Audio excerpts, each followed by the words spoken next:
losing last year, so we'll see if he can make that a second consecutive victory. Last year he was in grand finals against Suicune Master, but this time it seems like we'd have different opponents in his path. So we'll see where that goes. Yeah, it's obviously no bias, but I just want to see the script. I want to see the script be written. You're gonna have to hit up Burnside about that one. See if Slip can get his chance to run at Twixie, because it's like it's not like a hugely debated debate, but you know, who would win if they're both there? They both play each other. Who's gonna win? And that's definitely a heated match. I believe they are the top 2 seeds, if I'm not mistaken. I'm not 100% sure about that, but definitely 2 of the most contested and well-respected and well-deserved players of the entire country. So it's, I mean, yeah, we'll see where things go. Everyone's definitely very interested. Twixie's already, that half is already solidified. Twixie's sitting there in winners finals. So we'll see out of SlippingBug and Bolimar who's going to be there to rise to the challenge. And then Kalon was sent and will play the winner of Thanks a Lot and Toasty. Oh, well, Thanks a Lot didn't even use Empoleon apparently. Versus Burnside, just all straight Sceptile. You gotta do what you gotta do. Hey, can't blame him. When you have the ability to potentially win, sometimes you gotta go for it. Right. Set yourself up. This is one of the most hyped tournaments of all time, and we're just getting started with top 8. So Thanks Swall definitely wants to put his name in that plaque. Get his name in the stage of history, and we'll see. If he has Sceptile and he's got to take that chance, he's got to go for it. And now he's here, sitting in the top 8, playing against Toaster right now. I wish I could see. Wish we could see how that match is going right now, but we'll find out soon enough. And then there's Toasty, who decided to do a Blaziken Ditto with Greg and losing. I do this because I can. It's okay. I mean, I'm not ragging him home. He was hyping this up for weeks. So he does his own thing. It was a good match. It was definitely a good match. I'll give him that. Was it the smart match? No, but it was a good match. I mean, in the rematch, he went with the probably more correct option with the Sceptile, and just let that slide, let that matchup play out its due dividends.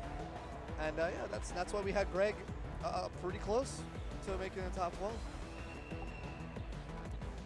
So who did we lose in top 12? So we had Burnside losing to Thanks Swalla, we had Jin losing to Toasty, and we had Kamon losing to Roxo, and then Breezy losing to Alistair, which we did have on stream.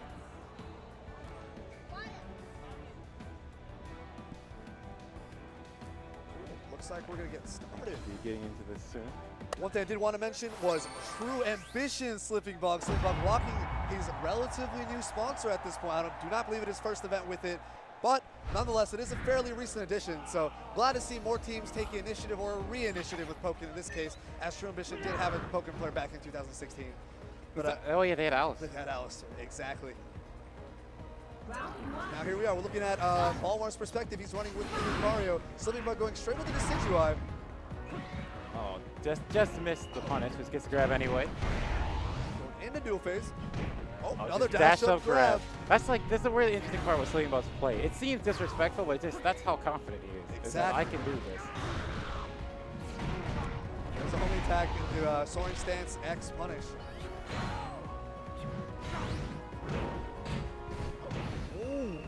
Checks like fast double cancels. tick throw right into acrobatics. Absolutely crazy how Slip has all these tight strings all planned out. Bolimar has to figure out a way to jump out. He saw the grab coming. Nice combo there from. That was an interesting hit. And we're on still in extreme dual speed. phase. All right, but Slip won way too many phases, so he's sitting here with burst. Oh, he goes for the E-speed. Is not going to hop over burst. I don't think it's going to last long enough, and he's going to get hit. Especially closer up to Decidueye. The hitbox is a lot higher, so it's a little bit hard to just jump right when he's up in his face. So this is going to definitely close out the first round. Slip looking confident and commanding as always. I definitely like the idea, though, because if he was close enough, it's kind of risky because extreme speed is going to be slowed down by the hits of Frogadier. But if he was close enough, that might have stuffed out his burst if Slip went for it. That's true, and if he was far enough, he might have avoided it altogether. But unfortunately, it was just that improper distance where it just happens to hit him instead. That's a forward wide. Hard to commit on the forward wide. Okay, Slip's out here flying around. Let's see. A lot of air movement from Slip, and of course, Decidueye has that threatening release Y. Gotta be really careful with that. But Bolimar's got a good combo right now. He's got the lead. Fantastic combos coming out here. Good stuff. Bolimar himself is also a very prominent Decidueye player, but he decided, I'm going to roll with the Lucario at this tournament because to him it's a legacy. He played Lucario here at Dreamhack 2016, and he played at Dreamhack Austin 2017. He says, I'm not going to let that go, I'm going to stick with Lucario. But we'll see if that sentiment changes in case he ever does end up losing to Slip's Decidueye. He might want to switch to his own Decidueye. I remember Winter Brawl, the Maverick versus Bolimar Decidueye ditto. Wow. Maverick, another prominent Decidueye player. JX forgot about the debuff and tried to call out Lapras to clear some space on the screen. Nice counter. CADC grab. Because everybody knows Mega Lucario's grab hits like a truck. He goes for the field neutral Y into burst. Not really pressing his advantage because Slip does have burst himself. There it is. Is he going to perfect block that? Oh, no. Yeah, Frogadier coming out. He's going to hold that chip damage. And he's going to take that shield break. He goes for the 8X, and that's going to be a whiff punish with a burst attack. Yeah, and my gut feeling is like, I feel like Slip's going to dash up grabs. Like, at this spot, it's like, hey, you know this. I can't do this, but I'm going to do it anyway. And then Bolimar. But instead, Bolimar was like, all right, 8X, so maybe I can tech that grab. But instead, Slip's like, no, I'm just going to hang back and whiff punish. Bolimar's got 6 seconds left on the clock. There's not a whole lot he can just do has here. to block. Yeah. Bolimar can just he's going to punish the grab. That's fine, too. Slip's going to close out game 1 pretty solidly. And once again, this is still 2 out of 3, so Bolimar really can't afford to make any mistakes. If he's going to go for a character switch to the Decidueye, now is the time. Let's see what his option is. I think Slip's checking his headphones. That's it. All right. Bolimar sticking with Lucario. He's going to uphold the legacy to the very end. He's still got losers after this. It's still winners, so. This is true. Right. Still has more opportunity. To the end of the set, because he can't switch in case he does win. So he's definitely sticking with Lucario. And Slip can't change either, so we're going to be seeing a repeat of this matchup. Getting some checked out there for now. All right, so what do you think Bolimar should do differently? It's really hard to say because SlippingBug is such a varied player. Like, he has a million different playstyles, a million different options he can pull out at any single possible moment. At this point, it's just like, you have to try to get in at least one advantageous position somehow. Just win neutral and field just by throwing out projectiles one way or another. Not too unsafe, but like just get one victory in, one phase shift in your favor, and then from there just try to press conditioning.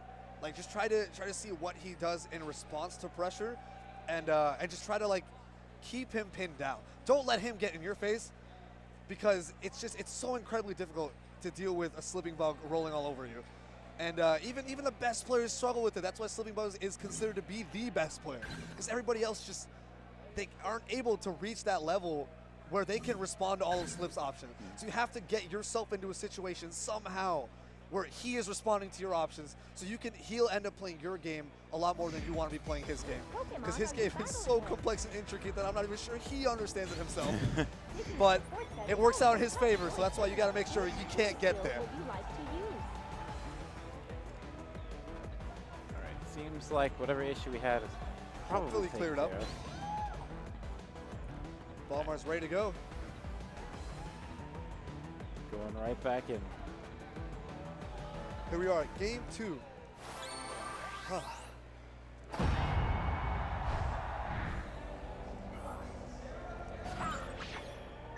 All right. So Bolimar always running the Snivy Lapras setup. All the way back from 2016, that sticks with him. That happened again at the beginning of last game as well, so maybe Bolimar wants to go for a CDC back instead. But so far, Slip's winning all the engagements here. Amazing combos.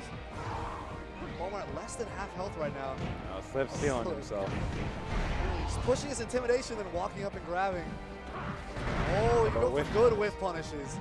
That's one thing Slip is really, really good at, is trying to intimidate you with really weird movement patterns. But then just being right outside your range and whip punishing beautifully. Right now he's sitting at 570 health, not a single point of damage, and that's a perfect. Even at the end, just waited out to see like when he's going to see ADC and then punished it. Right, he goes for the Fury attack to catch the backdash. Slipper's waiting, he goes for the option select there, gets his counter. Hit him with the 5YY. grabs it, puts it behind him to threaten him, and gets the grab. Slip's masterful mind games, just out of this world. Keeping himself safe after almost all of Bolimar's armored antics.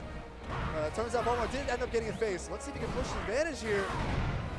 Gets his 5x counter, and it's back into Slip's favor. Okay, Slip's looking, or say Bolimar looked like he had a good decent bit of momentum going through there for a bit. All right, pops his burst. I'm gonna go for Lapras, get some chip damage in. Oh, good chase. Good chase. Slips inside the whole block after that. Yeah. Oh, that was Slip such was a looking hard for it. read on Bolimar's grab during Lucario pressure string. So many hits, it's so hard to tell, when Lucario may or may not go for the grab, and Slip was ready. Now Slip responds with his own burst. He's one round away from sending Bolimar into losers. Bolimar's gonna go for the 6x burst. He doesn't even care. He goes for the E-speed. What's the option here? 6x jumps. JY. Bolimar jumped again. Is this gonna catch? That's gonna catch, and that's too close, going so it's to still gonna be hit in the air there. it. SlippingBug takes it over Bolimar 2-0. And the script has been set. Insane. That's it. So do we have that winners finals at best of 5? Sitting in top 4, we have SlippingBug and Twixie. And again, top 4 is going to be happening a little later on today. Yeah, it's going to be on Dreamhack Smash. So we'll be seeing when that happens, because we still got losers to run through. And then once we hit top 4 on there, then we'll probably be making the migration.